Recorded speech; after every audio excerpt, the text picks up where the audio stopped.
Olá, está começando o Revista TST, o programa que leva até você as notícias do Tribunal Superior do Trabalho. Veja o que preparamos para a edição de hoje. Usina é condenada por dano moral coletivo após deixar de cumprir cota de pessoas com deficiência. Gerente do Santander, que foi sequestrado, obtém direito à indenização. O trabalhador alegou ter sido vítima de 2 assaltos. No primeiro, ele ficou 30 minutos sob a mira de armas no interior do próprio carro. E na quinta e última reportagem da série especial sobre os 80 anos da CLT, as mudanças na lei após a reforma trabalhista. O Revista TST está no ar.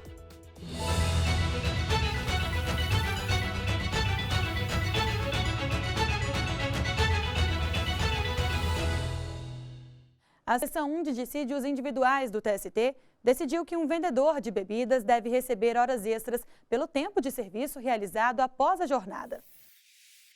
O empregado era comissionista misto, o que significa que tinha remuneração composta por uma parte fixa e outra variável, que dependia das comissões que recebia.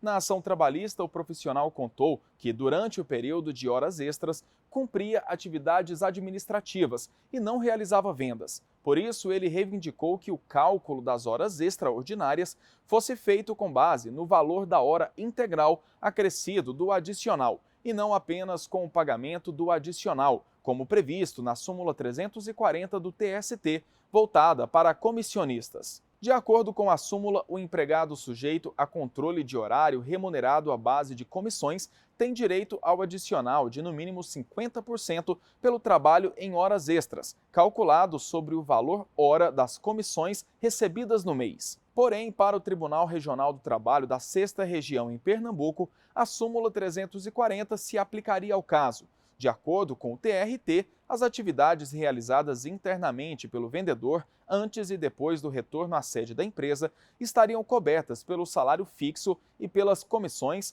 decorrentes das vendas. Assim, seria irrelevante distinguir se ele realizava vendas no período da jornada extraordinária. A decisão do regional ficou mantida na 8ª turma do Tribunal Superior do Trabalho. O caso chegou à seção 1 de dissídios individuais do TST, após o empregado apresentar novo recurso.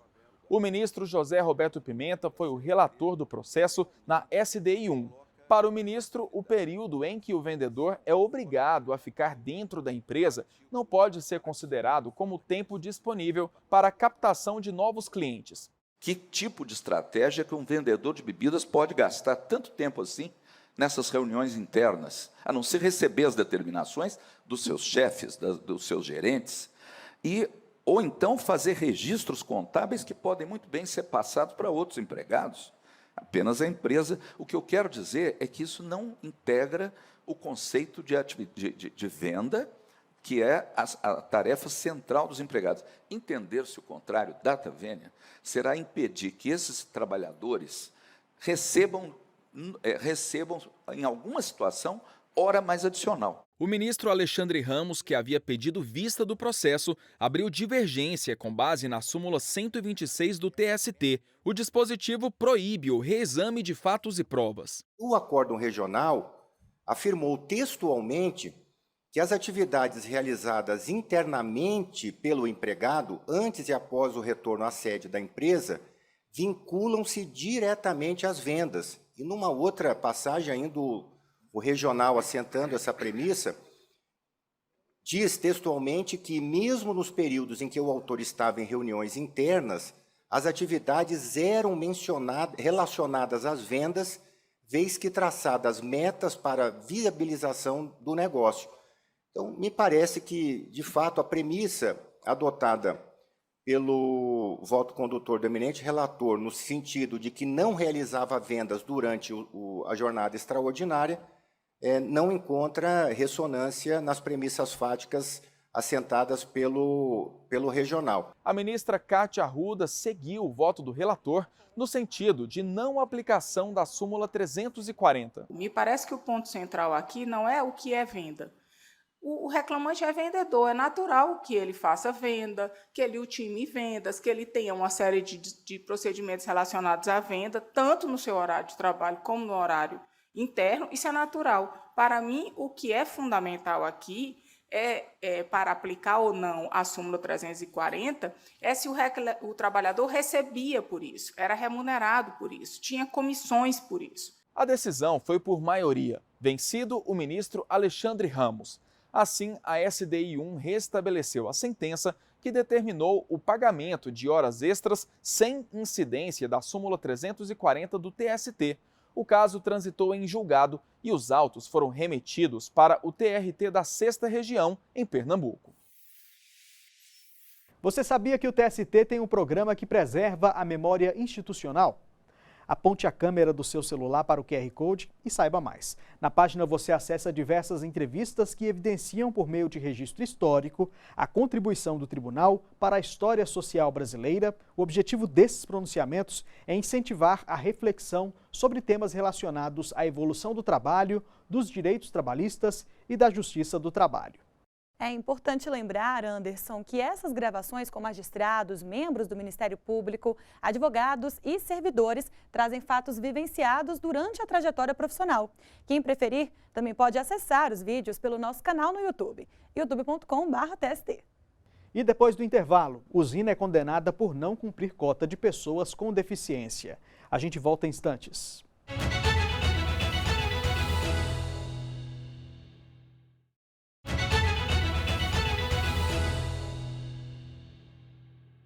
Todas as quartas-feiras são realizados os julgamentos das turmas do tribunal. Fique agora com alguns casos de destaque. A 5ª turma isentou o Banco do Brasil de pagar a uma bancária diferenças de anuênios suprimidos por norma coletiva. Para o colegiado, a parcela não é um direito indisponível e, portanto, pode ser objeto de negociação. Na reclamação trabalhista, a empregada do Banco do Brasil disse que, ao ser admitida, foi anotado no contrato e na carteira de trabalho que os vencimentos seriam compostos pelo salário padrão e pelo adicional por tempo de serviço, de 1% a cada ano de trabalho. A profissional afirmou ainda que 5 anos depois, a parcela deixou de ser reajustada e passou a ser paga com outro nome. Segundo a trabalhadora, a retirada unilateral causou diminuição do padrão de vida, gerando outros prejuízos. O banco alegou que, na época da contratação da bancária, estava em curso a substituição dos anuênios pelos quinquênios. Ainda segundo a empresa, o pagamento da parcela foi regido apenas pelos acordos coletivos posteriores, renovados somente até 1999. O Tribunal Regional do Trabalho da 10ª Região, que compreende o Distrito Federal e Tocantins, manteve decisão de primeiro grau no sentido de que a parcela havia aderido ao contrato de trabalho da bancária e não poderia ser suprimida. A alteração, então, foi considerada nula e o banco condenado ao pagamento das diferenças. Mas a relatora do recurso de revista do banco na 5ª turma do TST, ministra Morgana Richa, teve entendimento diferente. Ela explicou que a Constituição Federal permite a flexibilização de direitos sociais fundamentais que não sejam indisponíveis.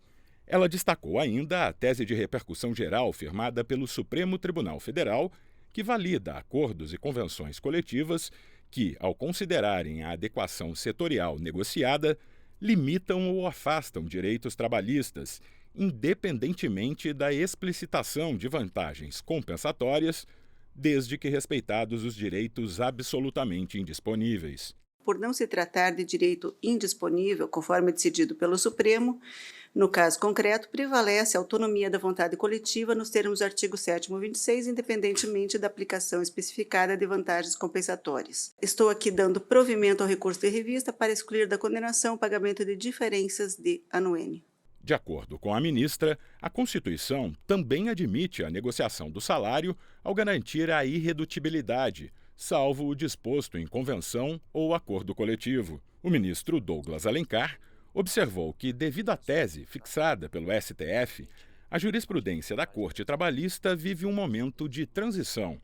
Fixada a tese de que a autonomia negocial coletiva, desde 88, foi introduzida de forma consistente, segundo a visão do Supremo Tribunal Federal, o só fato de a norma ter sido instituída mediante ajuste individual não significa que ela esteja blindada, imune a uma revisão ou a uma negociação em nível coletivo. Portanto, eu peço vênia e acompanho o voto condutor.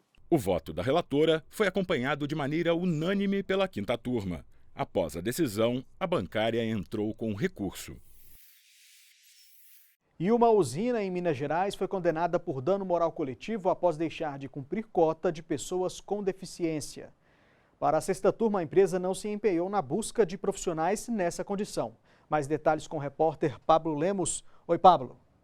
Oi, Anderson, Luana. Olha, no processo, o Ministério Público do Trabalho relatou que ao longo de 5 anos foram dadas várias oportunidades para que a lei fosse cumprida, inclusive com sugestões de medidas.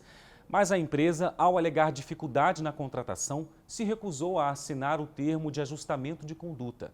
Segundo a usina, o trabalho no campo não permitia implementar condições de acessibilidade ou adaptações para pessoas com deficiência. A empresa disse ainda que reuniu laudos técnicos, demonstrando que, em benefício da saúde e da segurança, esses profissionais não poderiam exercer as atividades inerentes ao trabalho rural. O Tribunal Regional do Trabalho da 3ª Região, em Minas Gerais, rejeitou o pedido de indenização por dano moral coletivo apresentado pelo MPT. O TRT considerou que a usina se empenhou em cumprir a lei ao informar em jornais e entidades a existência de vagas para pessoas com deficiência. O MPT recorreu ao Tribunal Superior do Trabalho. O relator do recurso na 6ª turma, desembargador convocado José Pedro de Camargo, observou que a usina sofreu 3 autos de infração por descumprimento da cota entre 2013 e 2015. O magistrado destacou ainda que a empresa mantém mais de 70 atividades na classificação brasileira de ocupações e que, apesar de ter sido proposto o termo de ajustamento de conduta para o cumprimento da cota até 2023, não aceitou o acordo. Para o relator, houve omissão deliberada da usina. Entende-se que a empresa deve fazer uma busca proativa para a satisfação da exigência legal, por meio da instituição de programas de capacitação, ampliação e diversificação do oferecimento de vagas em diferentes setores, promoção de ambiente inclusivo e acessível, entre inúmeras outras possibilidades. Na hipótese constatada a inobservância dessas providências pelo empregador, há de se reconhecer a insuficiência de ações concretas destinadas ao cumprimento da obrigação estabelecida em lei, configurando-se, no meu ponto de vista, o dano moral coletivo in re ipsa, decorrente do injustificado de respeito à dignidade coletiva, a ensejar a reparação nos termos do artigo 5º, incisos 5º e 10º da Constituição Federal. O ministro Augusto César acompanhou o relator por entender que o descumprimento não se deve a uma suposta dificuldade de alcançar a cota. Nós temos uma situação que na época do ajuizamento, 2018, 5 anos passados, a empresa de 65 trabalhadores que comporiam a cota, ela tinha apenas 2 empregados com deficiência ou reabilitados. Então, é uma desproporção muito grande, gigantesca, né, para que a gente imagine que há algum empenho mesmo da empresa aqui no sentido de cumprir a cota. Também para a ministra Cátia Arruda, presidente da 6ª turma, apenas cumprir formalidades não é suficiente para comprovar empenho. Na verdade, a empresa mandou ofício e ficou passivamente esperando interessados que já têm dificuldades auditivas, de visão, de locomoção, que obviamente não vão ler os jornais. Eu penso que o cumprimento da obrigação legal, e isso nós já dissemos inúmeras vezes em precedentes nessa turma, exige uma postura ativa da empresa para o fim do preenchimento das vagas que são colocadas à disposição, e que o entendimento contrário a isso esvazia a lei. Por unanimidade, a 6ª turma condenou a usina ao pagamento de R$ 250 mil por danos morais coletivos. O valor será revertido a projetos, órgãos públicos ou entidades beneficentes de proteção das pessoas com deficiência. Após a decisão, a usina entrou com embargos declaratórios. Volto com vocês no estúdio. Tá certo, Pablo. Muito obrigada pelas informações e até a próxima. E um gerente do Banco Santander Brasil que foi sequestrado e mantido sob a mira de arma de fogo obteve direito à indenização. Revertendo decisão do TRT da 2ª Região em São Paulo, a 7ª turma do TST condenou o banco a pagar R$100 mil ao profissional. E quem tem as informações pra gente é a repórter Samanta Flor. Oi, Samanta. Oi, Luana. Na ação, o trabalhador disse ter sido vítima de 2 assaltos. No primeiro, ele ficou 30 minutos sob a mira de armas no interior do próprio carro. Ele relatou ainda que a casa dele foi invadida uma semana depois e objetos foram furtados. Segundo o gerente, essa invasão se deu para reforçar ameaças de morte, porque ele se recusou a colaborar com os criminosos no assalto à agência. Quando o furto aconteceu, ele e a família estavam em um hotel, onde permaneceram por cerca de 6 meses. Depois disso, o profissional contou ter contraído dívida para comprar outro imóvel, porque não teve mais coragem de voltar ao antigo, que ficou abandonado e por isso perdeu valor de mercado. Além da reparação por danos morais, o bancário solicitou, a título de danos materiais, indenização pela compra do imóvel e pelas despesas decorrentes. O Santander alegou ter tomado as ações possíveis para lidar com as consequências do assalto, como acompanhar o bancário até a delegacia para registrar boletim de ocorrência, enviar ronda até a residência dele e garantir assistência psiquiátrica. O juízo de 1º grau fixou a indenização por danos morais no valor equivalente a 2 vezes o valor do teto dos benefícios do Regime Geral de Previdência Social e condenou o banco a ressarcir as despesas com diárias de hotel. Contudo, o Tribunal Regional do Trabalho da 2ª Região, em São Paulo, entendeu que, apesar das adversidades sofridas pelo empregado, a empresa não poderia ser responsabilizada. Para o TRT, não havia prova efetiva de que o roubo à casa do bancário tivesse relação com um assalto, nem com a função exercida por ele. O caso chegou ao Tribunal Superior do Trabalho. O relator na 7ª turma foi o ministro Cláudio Brandão. Ele observou que se aplica a responsabilidade objetiva, especialmente quando a atividade desenvolvida causar ao trabalhador um risco muito mais acentuado do que o imposto aos demais cidadãos. No caso, o gerente era responsável, entre outras coisas, por abrir e fechar a agência, e o dano decorreu dessa condição. Para o ministro, independentemente da empresa ter culpa, não cabe ao trabalhador assumir o risco do negócio. O mesmo entendimento teve o ministro Evandro Valadão. Ele destacou o caso na sessão de julgamento da 7ª turma e considerou que o dano decorreu exclusivamente da condição do gerente de responsável pela agência. Um assalto em frente a uma agência bancária, por si só, não representaria, na minha visão, um elemento decisivo para o dano moral. Só que ele foi assaltado por conta de ser o gerente daquela agência bancária. Ficam com o número dele, ligam para ele várias vezes. Não foi só assaltado, foi sequestrado. Exatamente, foi assaltado, sequestrado. Ligam para ele várias vezes. Então tem todo esse contexto, tem depoimentos nesse sentido. Por unanimidade, a turma condenou o banco a pagar indenização por dano moral de R$100 mil ao gerente. Ainda cabe recurso da decisão. Eu volto com você aí no estúdio, Luana. Tá certo, Samanta. Muito obrigada pelas informações e bom trabalho para você. A seguir, as mudanças na lei após a reforma trabalhista. Esse é o tema da última reportagem da série especial sobre os 80 anos da CLT.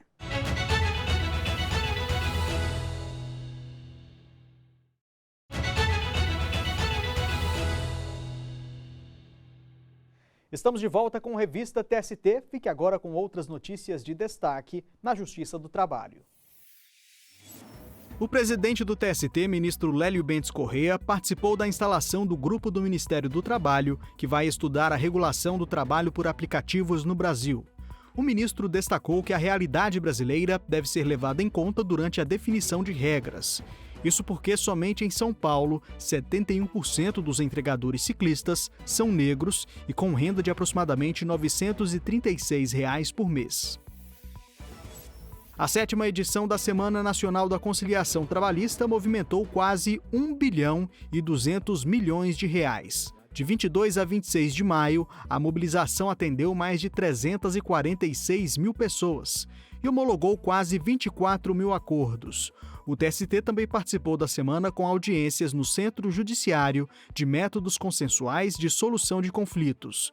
Foram promovidas 25 conciliações, totalizando 53 milhões de reais em acordos. Com poesia de Braulio Bessa e ilustração de Ari Falcão, a campanha nacional de combate ao trabalho infantil deste ano é inspirada no cordel. A parceria que marca o Dia Mundial de Combate ao Trabalho Infantil em 12 de junho reúne, entre outras instituições, o Ministério Público do Trabalho, a Justiça do Trabalho e o Ministério do Trabalho. Desde 5 de junho, as peças estão sendo veiculadas em todo o país.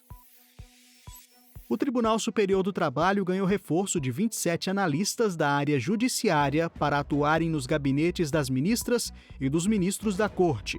A nomeação foi possível em virtude da sanção da Lei 14.582 de maio deste ano.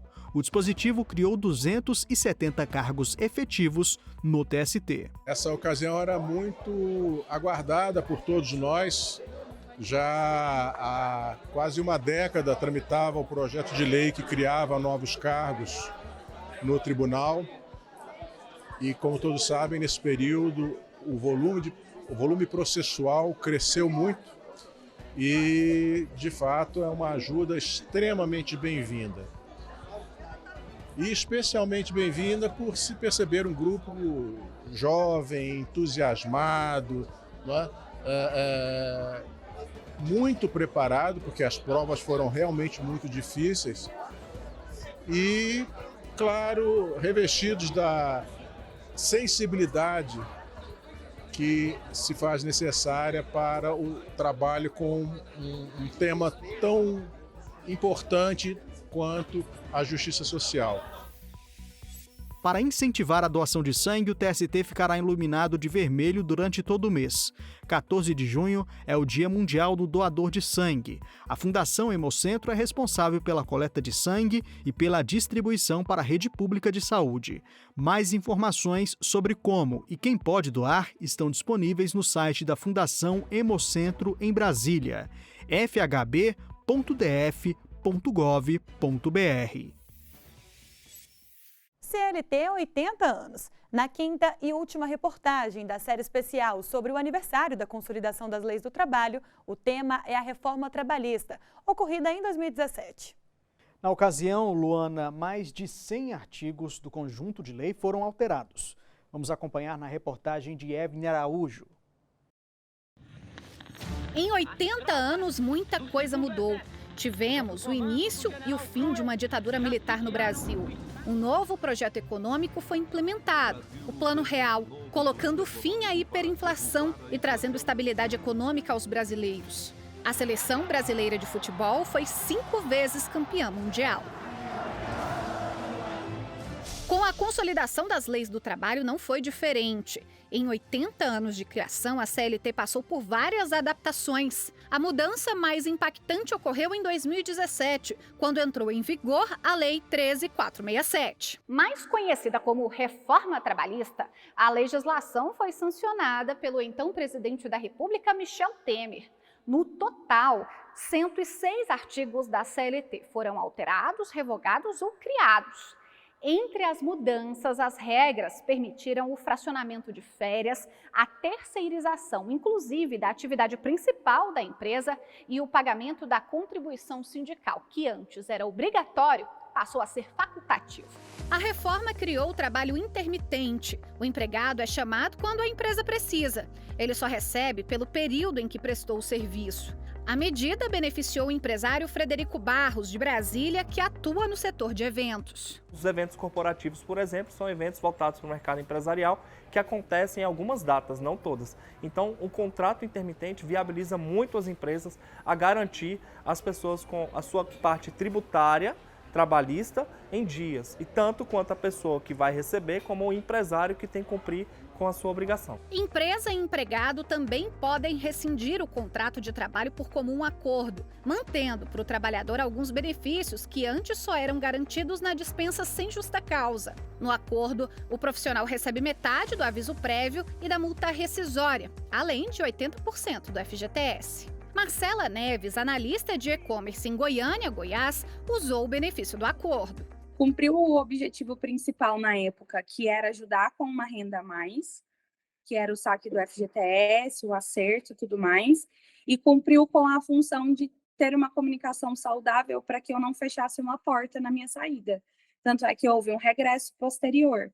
Então, é a melhor experiência que eu já tive. Alguns pontos da reforma, no entanto, precisaram ser revistos porque desrespeitavam a Constituição de 1988. O Supremo Tribunal Federal derrubou trechos da lei que restringiam o acesso gratuito à Justiça do Trabalho. Invalidou ainda a regra que permitiu o trabalho de grávidas e lactantes em atividades insalubres. A ministra do Tribunal Superior do Trabalho, Maria Cristina Peduzzi, avalia que parte das mudanças foi necessária para proteger as relações de trabalho da mulher. Com o passar do tempo, alguns dispositivos que se justificaram, provavelmente, em 1943, eles foram posteriormente revogados. Por exemplo, proibição do trabalho noturno para a mulher. Ele constava da CLT.